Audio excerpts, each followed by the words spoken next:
Hello friend, class 9th science subject से मैं अमरजीत आपके लिए आज लेकर आया हूँ व्युत्पन्न राशियाँ तथा मूल मात्रक।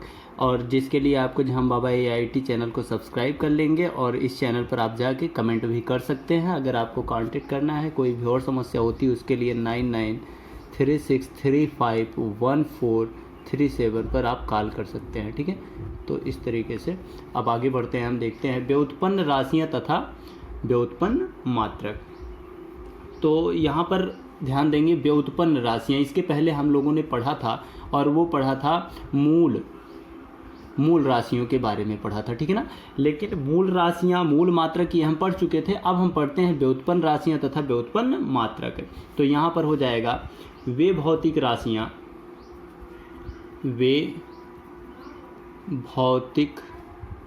राशियाँ जो मूल राशियों से उत्पन्न होती हैं, उन्हें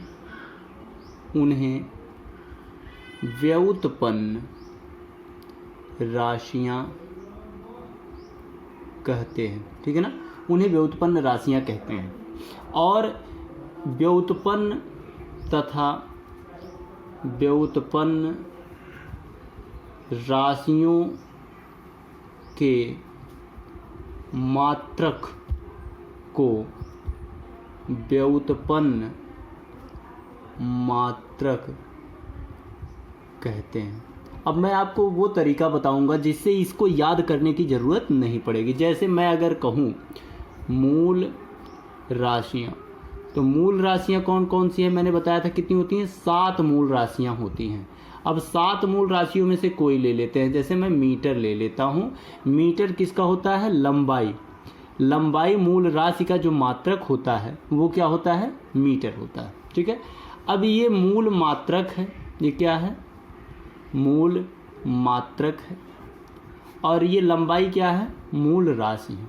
तो अब देखिए क्या करते हैं, अगर मैं लिख दूं मीटर और फिर लिख दूं गुणे मीटर, तो मीटर गुणे मीटर अगर मैं लिख देता हूँ, ठीक है, ये मीटर को 2 बार लिख देता हूँ, तो ये क्या बन जाएगा आपका, ये हो जाएगा मीटर स्क्वायर।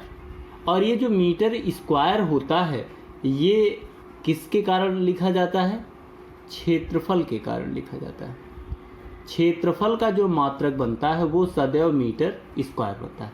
तो देखिए मीटर क्या थी, मूल मात्रक था।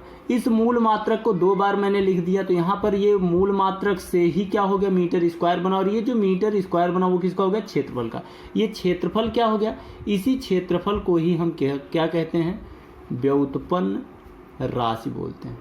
इसे ही व्युत्पन्न राशि बोलते हैं। ठीक है ना, ऐसे ही दूसरा ले लेते हैं। जैसे दूसरे की बात कर लेते हैं, वेग।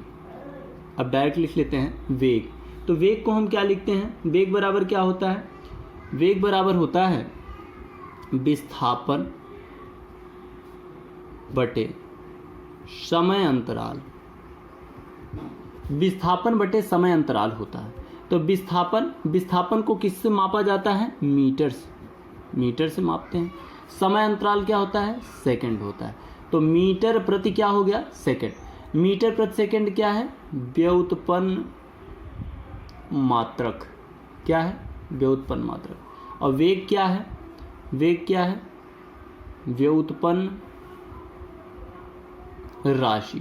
तो इस तरीके से आप निकाल सकते हैं। ठीक है, आप किसी चीज़ को जान सकते हैं। अब आप जाएंगे देखेंगे तो मीटर क्या था, मूल राशि क्या मात्रक था, और सेकंड क्या था, सेकंड अर्थात टाइम, मूल राशि टाइम का मात्रक जो था वो क्या था, सेकंड था। तो सेकंड और मीटर ये मूल राशियां मूल मात्रक के आधार पर जब हमने इसे बटे के रूप में लिखा अर्थात भाग के रूप में लिखा, तो ये बन गया व्युत्पन्न मात्रक ये, और ये बन गया वेग जो है वो व्युत्पन्न राशि बन गया।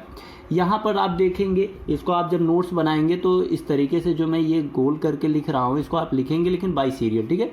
तो यहाँ पर आगे देखेंगे कि यहाँ गुणे में मैंने लिखा तो ये तब भी बन गया, भाग में लिखा तब भी बन गया। तो इस तरीके से जो हमारी मूल राशियाँ हैं उनके आधार पर हम व्युत्पन्न मात्रक का निर्माण कर लेते हैं, ठीक है। जैसे एग्जाम्पल में अगर हम लिख दें कि व्युत्पन्न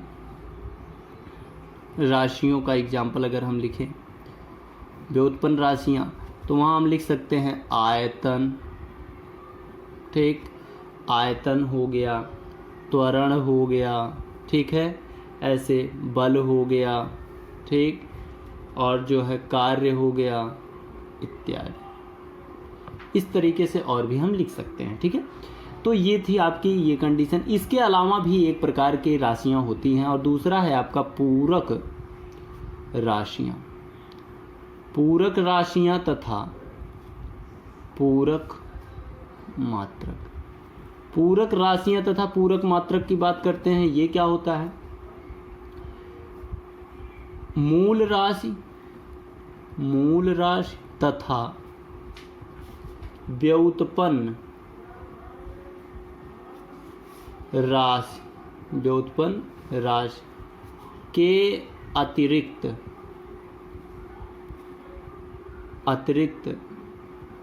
भौतिक राशियां क्या कहलाती हैं? पूरक राशियां कहलाती हैं। क्या कहलाती हैं? पूरक राशियां कहलाती हैं, ठीक है। अब ये पूरक राशियां होती क्या हैं? पूरक राशियों में आपका आता है, यहाँ देख लेते हैं, पूरक राशियों में आता है रेडियन, और क्या आता है? स्टेरेडियन। रेडियन और स्टेरेडियन आता है। रेडियन जो है आपका कोण है, कोण का मात्रक होता है, जबकि स्टेरेडियन ये किसका मात्रक होता है? कोण का मात्रक होता है, ठीक है ना। कोण का मात्रक रेडियन, और ये क्या होता है? घन कोण का मात्रक होता है, ठीक है। घन कोण का मात्रक क्या होता है? स्टेरेडियन होता है, ठीक है। तो इस तरीके से पूरक राशियां हो गई कोण। कोण को क्या कहेंगे? रेडियन जो हो गया, ये हो गया रेडियन को कहेंगे, रेडियन है पूरक मात्रक, ठीक है। और कोण क्या है? कोण आपका पूरक राशि। तो इस तरीके से आपको समझ में आ गया कि कितने मात्रक होते हैं, किस तरीके से होता है, ठीक है।